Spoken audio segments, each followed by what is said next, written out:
Hello class, welcome back बच्चों। लो प्यारे बच्चों, स्टार्ट कर रहे हैं नया लेक्चर। और आज चैप्टर खत्म कर रहे हैं। 4 न्यूमेरिकल बकाए हैं, एक टॉपिक बकाया है। पहले नई तरफ देखेंगे सब। शायद बेटा 15 से 20 मिनट भी आपको नोट्स की जरूरत ना पड़े, सब सामने देखते रहेंगे, बिल्कुल सामने। नई तरफ देखना, कुछ चीजें याद करानी और जिनका एग्जाम उनके लिए मोस्ट इंपॉर्टेंट बात है। तभी मैंने ऑलमोस्ट सबको कह दिया था कि इस बैच में जरूर नजर आ जाना। सर, अभी तक पता क्या हो रहा है, मैंने ना कंज्यूमर इक्विलिब्रियम पढ़ा in case of single commodity, in case of two commodity, दोनों कंज्यूमर इक्विलिब्रियम पढ़ लिए। सर इनडिफरेंस से मैंने इनडिफरेंस कर्व से इक्विलिब्रियम पढ़ा। देखो तुम्हें आइडिया ही नहीं होता ना कुछ चीजों का। मैंने इंडिफरेंस कर्व पढ़वाया आपको, टॉपिक शुरू करा। आपको पता है इंडिफरेंस कर्व क्या होता है? क्या होता है इंडिफरेंस कर्व? सारे पॉसिबल कॉम्बिनेशन है दो गुड्स के पूरे बंडल बना रखे हैं जो इक्वल सेटिस्फेक्शन देते हैं, जिसमें कंज्यूमर डिफरेंस ही नहीं कर पाता। याद है मैंने इंडिफरेंस वर्ड ऐसे ही बताया था। ये सारे वो बंडल है बेटा दो गुड्स के जिसमें कंज्यूमर डिफरेंस ही नहीं कर पाता। यानी कि बेटा एक अगर इंडिफरेंस कर्व है, उस पे जितने भी पॉइंट हैं, एक इंडिफरेंस कर्व है, इस पे जितने भी पॉइंट है, जितने भी पॉइंट सब एक जैसा सेटिस्फेक्शन देते हैं। याद आ रही है बात? एक जैसे ही तो सेटिस्फेक्शन देते हैं सारे पॉइंट। और वो सामने देखते रहना, जो नहीं भी याद आ रहा वो धीरे धीरे अब रिवाइज हो रहा है, गड़बड़ मत करना। सर मेन तरफ देखना। अच्छा, इसकी शेप ये कॉन्वेक्स क्यों दिखाई दे रही है? अब कल पेपर देना आपने, क्योंकि एमआरएस डिक्रीजिंग है। याद है बात? और ये मैं दिखा भी देता हूं मैं क्यों इतना इधर उधर की बात कर। Sir marginal rate of substitution की वजह से होता है। Marginal rate of substitution decreasing है, ये देखना। सर पहले 5 का सेक्रीफाइस, एमआरएस किसके बराबर होता है? Delta sacrifice upon delta gain, ठीक है ना। सर कितना सेक्रीफाइस है? 5 का। गेन कितने का है? 1 का। सर कितना सेक्रीफाइस है? 4 का। गेन कितना है? 1 का। कितना सेक्रीफाइस है? 3 का। गेन कितना है? 1 का। दिख रहा है हमारा गिरता चला जा रहा है। 5:1, 4:1, 3:1, 2:1 दिखाई दे रहा है। याद आनी शुरू हुई कुछ कुछ बात? अच्छा, याद आ रही है कुछ कुछ बात? शेप कैसी होती है इंडिफरेंस की, फटाफट से बताओ। कॉन्वेक्स टू, यार बोल दो, कॉन्वेक्स टू। पक्की बात? क्यों होती है convex to origin? Due to decreasing MRS. ठीक है जी, आगे बढ़ाते हैं बात को। सर याद है आखिरी टॉपिक हमने बजट लाइन करा? लो जी बाबू, आखिरी टॉपिक हमने बजट लाइन करा है, जहां हम ग्राफिकल रिप्रेजेंटेशन कर रहे थे उन सारे ऑल्टरनेटिव कॉम्बिनेशंस का जो हमारी गिवन इनकम के अंदर अंदर आ जाते हैं। याद है? आओ जी सामने देखना, शायद याद ना भी आए। बाबू हमने माना था इस एग्जांपल में कि आपकी इनकम 20 है, बनाना 2 रुपए का है, एप्पल 4 रुपए का है, ऐसा ही माना था। नहीं तो देखते रहेंगे बेटा प्लीज। बाबू अगर मैं 10 बनाना बाय करूंगा तो शायद मैं कोई भी एप्पल बाय ना कर पाऊं। याद है ना आपको बात? बाबू क्योंकि 2 रुपए का है बनाना, 10 मल्टीप्लाइड बाय 2, 0 मल्टीप्लाइड बाय 4, वो तो 0 ही रहेगा, 20 रुपए खर्च हो गए। Sir 8 multiplied by 2, 1 multiplied by 4, ये 16 और ये 4 20, सारे के सारे 20। कोई दिक्कत कोई परेशानी तो नहीं? बाबू बजट लाइन दिखने में कैसी होती है? देखने में कैसी होती है? Straight line, downward sloping. कोई मेरे को बताएगा क्यों? देखो अभी मैंने कुछ बताया नहीं है इसके बारे में, आप ये देखो, मैंने आपको ये दिखा दिया था। सेक्रीफाइस देखना इवेंट कितने का है? 2, गेन 1। सेक्रीफाइस देखना 2, gain 1, sacrifice 2, gain 1, sacrifice 2, gain 1। दिखाई दे रहा है बेटा आपको? जब 2 1 2 1 2 1 2 1 सेम ही सेक्रीफाइसिंग और गेनिंग की रेशियो चल रही है बेटा, कैसा दिखना चाहिए बेटा? स्लोप, स्ट्रेट लाइन ही तो दिखनी चाहिए। याद आ गया होगा मेरे को लगता है यार, बहुत कुछ यार याद आ जाना चाहिए था। कोई दिक्कत कोई परेशानी तो नहीं? पक्की बात? अब अब एक ना टॉपिक आता है स्लोप ऑफ बजट लाइन। ठीक है जी, मैंने आज नोट्स दिए आपको बेटा, टॉपिक आता है स्लोप ऑफ बजट लाइन। नहीं तो देखना प्लीज, कुछ नहीं एक मिनट बाबू। जो एमआरएस था ना बिल्कुल वैसा ही मुद्दा है, इधर देखना। Slope of budget line. Sir कैसे निकालते हैं बजट लाइन का स्लोप? बाबू कुछ नहीं, delta sacrifice upon delta gain. कैसे निकालते हैं? एमआरएस कैसे निकाल रहे थे, बिल्कुल वैसे ही निकालना है, delta sacrifice upon delta gain. बस एक बात हमेशा ध्यान रख लेना, बाबू स्लोप ना हमेशा माइनस में ही कैलकुलेट होगा इसका। मैं कहूं कि ना कहूं, ऐसा क्यों? क्योंकि बेटा ये तो पता लग रहा है ना एक चीज सैक्रिफाइस हो रही है, सैक्रिफाइस हो रही है तो मतलब माइनस में ही तो जा रही है यार, ये तो पता लग रहा है ना एक चीज सैक्रिफाइस हो रही है। अगर मैं कह रहा हूँ ये सैक्रिफाइस हो रहा है, ये माइनस में जा रहा है, अगर ये गेन हो रहा है प्लस में रह रहा है, चाहे बेटा अगर नोमरेटर माइनस में डिनोमिनेटर प्लस में होता रहेगा तो आंसर माइनस नहीं। कोई दिक्कत कोई परेशानी तो नहीं? पक्का से बात समझ में आ रही है? अच्छा बताना यहाँ पर स्लोप क्या आएगा बाबू?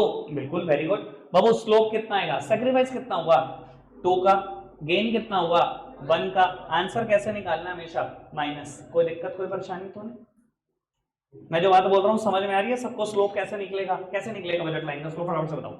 Delta sacrifice upon delta gain, unit जितनी भी सैक्रिफाइस कर रहे हो upon unit gain. Budget line का स्लोप कैसे आएगा, हमेशा माइनस में, कहूं या ना कहूं। ठीक है जी, कोई दिक्कत तो नहीं? बाबू कुछ लोग ना ऐसे नहीं निकालते स्लोप, एक और तरीके से निकाल लेते हैं, वो भी ठीक है अपनी जगह पे, हम उनको गलत नहीं ठहरा सकते।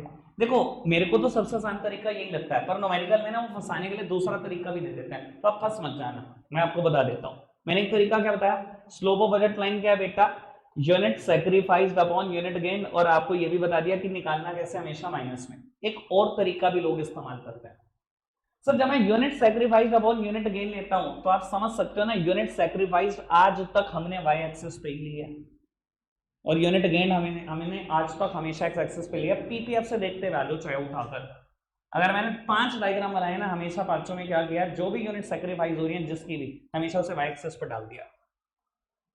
याद आ रही है बात? मैं बहुत सारी बातें रिवाइज करा रहा हूँ, कल पेपर देना है आपने, और बाकियों के लिए भी बेटा ये लेक्चर कितना रिफ्रेशिंग होगा देखना, आपको देखना सब कुछ याद आ गया। 5 डायग्राम उठाकर देख लेना घर जाकर, पांचों के पांचों डायग्राम मैंने एक ही काम किया हुआ है। अनंतिका मैडम पढ़ लो, पेपर आपका भी होगा कल। हाँ जी, कोई दिक्कत तो नहीं? समझ में आ रही है बात?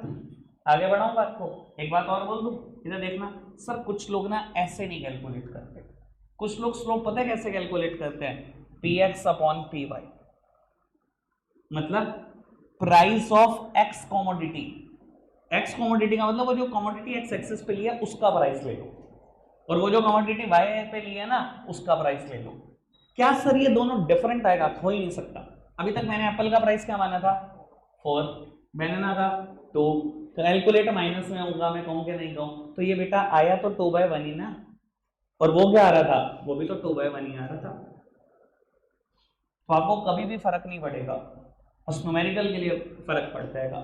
आपको दोनों फॉर्मूला याद रखने, मैंने दोनों आज के नोट्स में भी दिए। कोई दिक्कत हो परेशानी तो नहीं?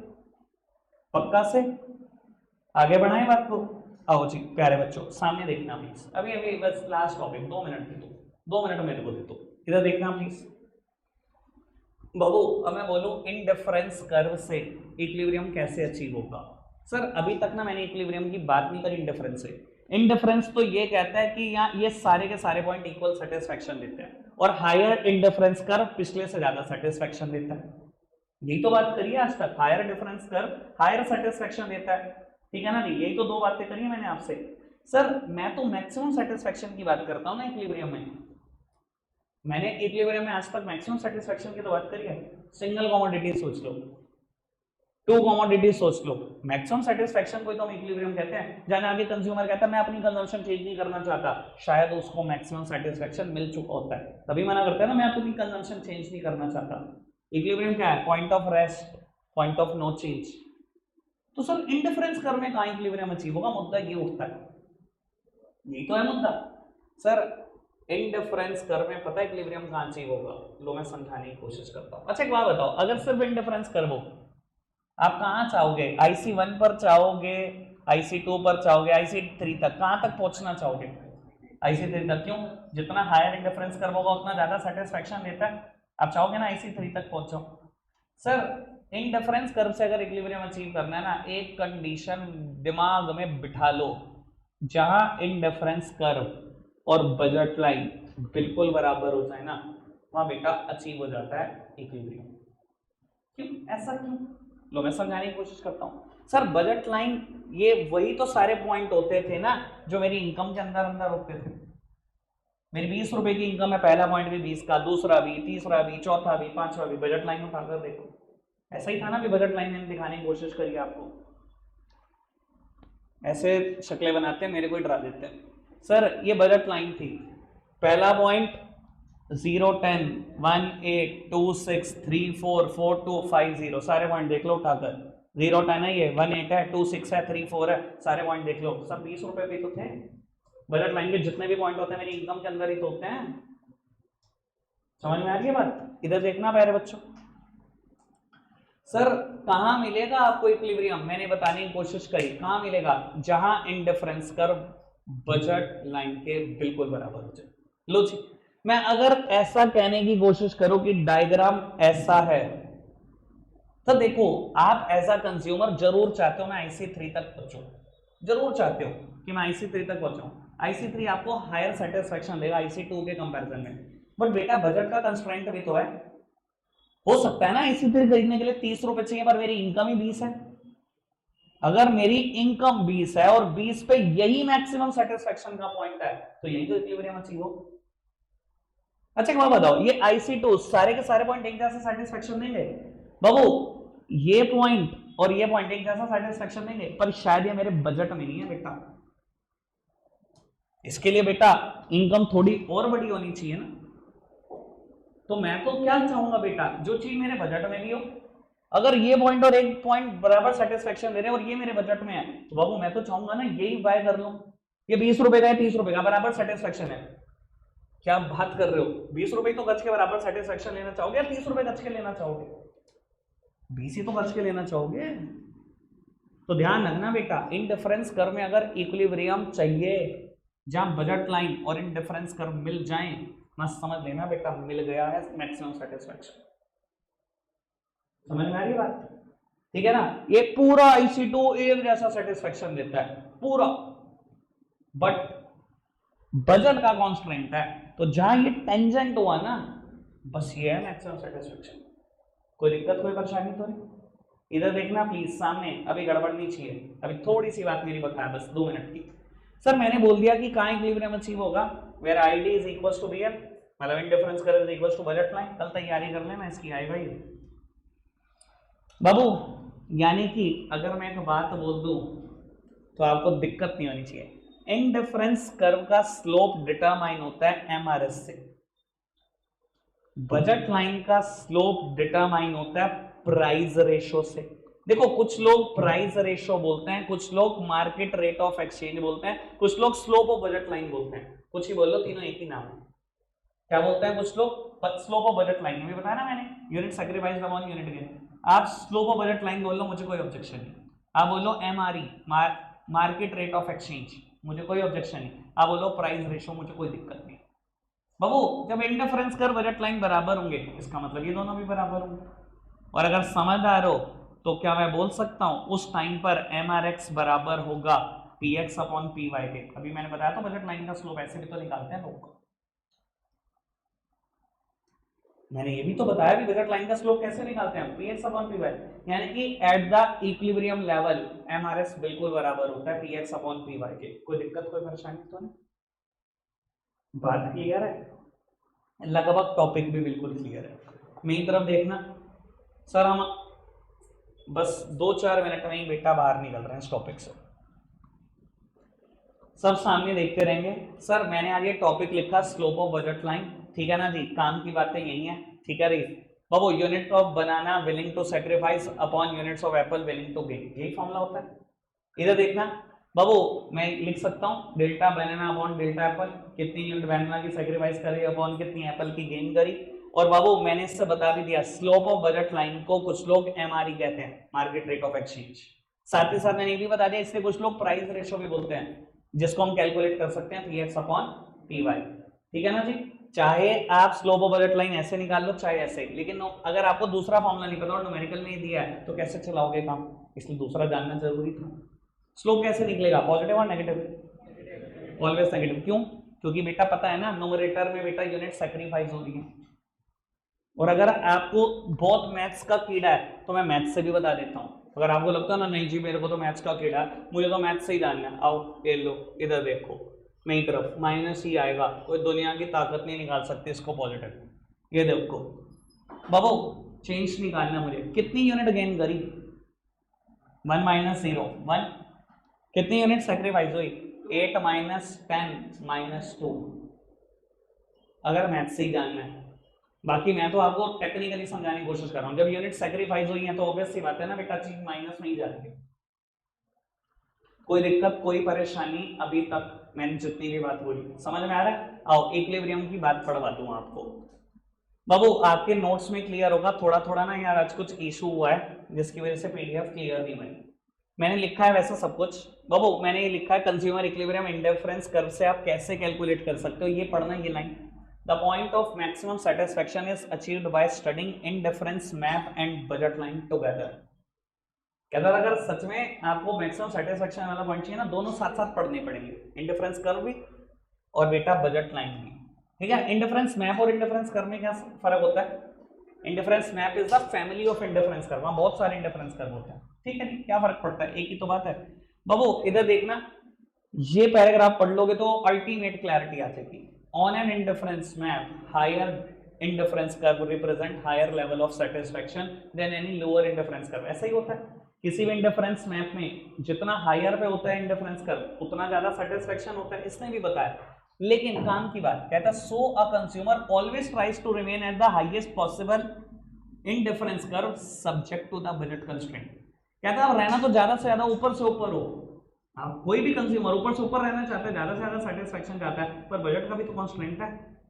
जहां आपका बजट मिल जाएगा इंडिफरेंस कर्व से वहीं कहानी खत्म हो जाएगी आपकी। इससे ज्यादा खर्च ही नहीं सकते तो बात ही क्या है, फिर हायर सेटिस्फेक्शन तक पहुंचोगे ऐसे जब खर्च ही नहीं सकते, इनकम ही नहीं है जेब में, तो कोई दिक्कत कोई परेशानी तो नहीं पक्का से। इसने कहा दो कंडीशन है कंज्यूमर इक्विलिब्रियम की, देखो पढ़ लो, मैं पढ़ा चुका हूं। कहता है एमआरएस बराबर होना चाहिए रेशो ऑफ प्राइस के, मतलब पीएक्स और पीवाई के। मैंने इसने तो बहुत हल्के लेवल पे बोला, मैंने तो आपको पूरा क्लैरिटी दे दी। इंडिफरेंस का बजट लाइन के बराबर होगा तभी इक्विलिब्रियम होगा, अगर इंडिफरेंस बजट लाइन के बराबर होगा मतलब एमआरएस प्राइस रेशो के बराबर होगा, अगर एमआरएस प्राइस रेशो के बराबर होगा तो एमआरएस बराबर होगा ना पीएक्स अपन पीवाई के। दूसरी बात, दूसरी कंडीशन बोलता है एमआरएस कॉन्टिन्यूसली फॉल होना चाहिए। सर वो कॉन्टिन्यूसली फॉल होगा तभी तो आईसी बनेगा। आईसी बनता कब? इंडिफरेंस कर्व बनता है, एमआरएस फॉल होता है, अभी तो कंडीशन पढ़ाई थी। ये कॉन्वेक्स टू ओरिजिन क्यों होता है? ड्यू टू डिक्रीजिंग एमआरएस, वो कह रहे हैं एमआरएस डिक्रीजिंग होना चाहिए, वो तो हमें पता ही है, वरना आईसी नहीं बनने का। क्लियर है ना बात? तो बाबू ये हो जाता है टॉपिक यहाँ पर स्वाहा। ठीक है, ये डायग्राम सही नहीं बन पाया, आपके नोट्स में शायद बिल्कुल ठीक होगा। ठीक है ना, मेरे पास पीडीएफ में थोड़ा सा इशू है, फिर इसकी एक्सप्लेनेशन है। इधर देखना जी, सब 4 न्यूमेरिकल और पेपर के लिए तुम्हारे मोस्ट इंपॉर्टेंट है, वरना मैं शायद छोड़ देता, मेरा विचार ना होता आज शायद कराने का। 12th तो होमवर्क है, जिसको लगे प्रॉब्लम है अभी थोड़ी देर बाद कॉल मैसेज कर लेना। ठीक है जी, 13, 14, 15, 16 4 है, 2 मिनट लगाऊंगा, 2 मिनट में खत्म कर दूंगा सारे। पहले 14 पढ़ेंगे सब प्यारे बच्चे, पढ़ना मेरे साथ साथ। कहते हैं suppose there are 4 bundles containing goods X and Y.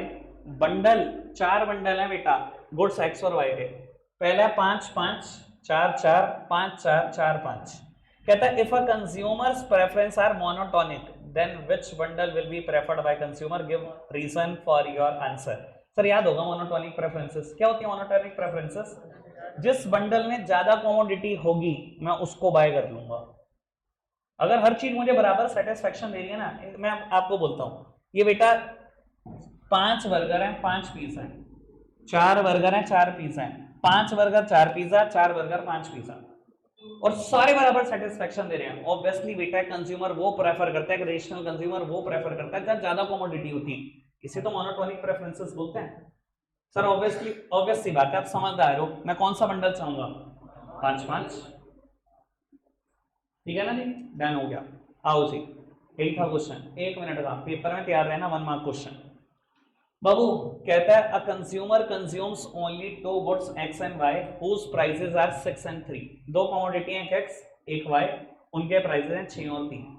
कहता है एमआरएस क्या होगा अगर कंज्यूमर इक्विलिब्रियम में है। मैं जान पूछ के कराया कि टॉपिक अभी समझदार को इशारा काफी। एमआरएस क्या होगा अगर कंज्यूमर इक्विलिब्रियम में? बेटा अगर कंज्यूमर इक्विलिब्रियम में तो एमआरएस पी रेशो के बराबर होगा, अभी बताया बाबू। और पी रेशो किसके बराबर होती है? P X upon P Y. बाबू price of commodity X, price of commodity Y, और हमेशा कैसे आएगा, माइनस। ठीक है जी, कोई दिक्कत कोई परेशानी तो नहीं, बोलो। ठीक है, इजी चल रहा है, मुश्किल तो नहीं है। आओ जी, ज्यादा इजी हो गया, मेरी जान निकाल दी तुमने, पिछला कुछ पढ़ा नहीं तुमने। अगर 2 दिन में पढ़ा होता ना, कसम से मैं इतनी मेहनत ना कर रहा होता। तुमने घर से नहीं कुछ पढ़ा ना, एमआरएस में पूछ लो तो आधे बच्चे फंस जाएंगे आज, जिनका कल पेपर है वो भी फंस जाएंगे आज।